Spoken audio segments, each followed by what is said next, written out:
നമസ്കാരം. കഴിഞ്ഞ കുറച്ചേറെ നാളുകളായി കോൺഗ്രസ് നേതൃത്വവുമായി ഇടഞ്ഞു കഴിയുകയാണ് ശശി തരൂർ.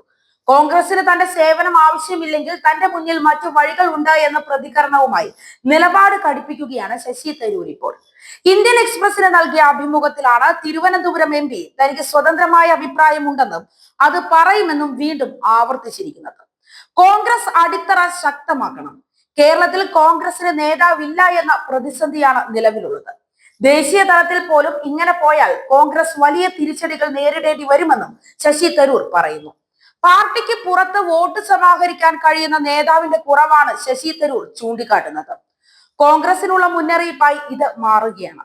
100 പേരുടെ കൂട്ടമാണ് കോൺഗ്രസ് ഹൈക്കമാൻഡ് എന്നും അവിടെ ക്രിയാത്മകമായി ഒന്നും തന്നെ നടക്കുന്നില്ല എന്നും തരൂർ പറഞ്ഞു വയ്ക്കുന്നുണ്ട്. ഇതെല്ലാം മാറിയാൽ മാത്രമേ കോൺഗ്രസിന് മുന്നോട്ട് പോകാൻ കഴിയൂ എന്ന നിരീക്ഷണമാണ് കോൺഗ്രസ് എം പി കൂടിയായ ശശി തരൂർ നടത്തുന്നത്. 4 തവണ തിരുവനന്തപുരത്ത് വിജയിച്ചു. വികസന കാര്യത്തിൽ സ്വതന്ത്ര അഭിപ്രായം പറയാൻ കൂടി വേണ്ടിയാണ് തനിക്ക് ജനം വോട്ട് ചെയ്തത്.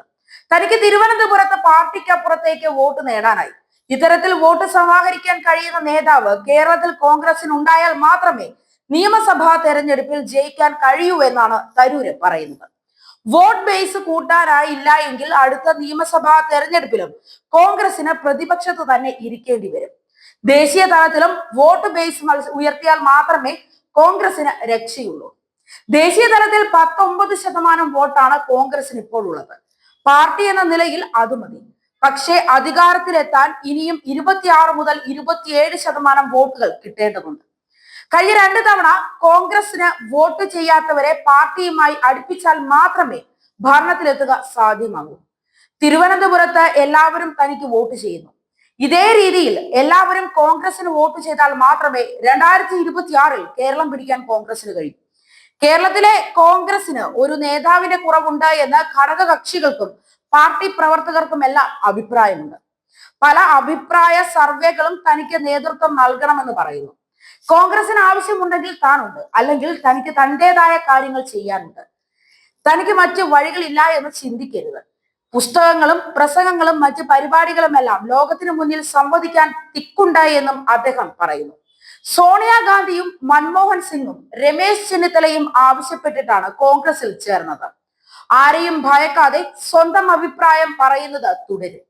മോദിയുടെയും പിണറായിയുടെയും നല്ല കാര്യങ്ങൾ ഉയർത്തിക്കാട്ടുന്നതും ഇതുകൊണ്ട് തന്നെയാണ് എന്നും ശശി തരൂർ പറയുന്നു. കേരളത്തിലെ പാർട്ടിക്ക് നേതൃപ്രതിസന്ധിയുണ്ട്. കഠിനാധ്വാനം ചെയ്തില്ല എങ്കിൽ മൂന്നാമതും തിരിച്ചടി നേരിടേണ്ടി വരും. ദേശീയ തലത്തിലും തിരിച്ചടിക്ക് സാധ്യതയുണ്ടെന്നാണ് വിലയിരുത്തലെന്നും ഘടകകക്ഷികൾ തൃപ്തരല്ല എന്നുമാണ് തരൂരിന്റെ തുറന്നു പറച്ചിൽ. ജനം വോട്ട് ചെയ്താണ് തന്നെ വിജയിപ്പിച്ചത്. ജനം തനിക്ക് അഭിപ്രായ സ്വാതന്ത്ര്യം കൂടിയാണ് തന്നിരിക്കുന്നത്. 4 തവണ വിജയിച്ച തനിക്ക് പാർട്ടിക്ക് പുറത്തുള്ള വോട്ടുകളും കിട്ടിയിട്ടുണ്ട്. പല സ്വതന്ത്ര ഏജൻസികളും നടത്തിയ അഭിപ്രായ സർവേകളിൽ നേതൃപദവിക്ക് താനും യോഗ്യനാണെന്ന് ചൂണ്ടിക്കാട്ടുന്നു.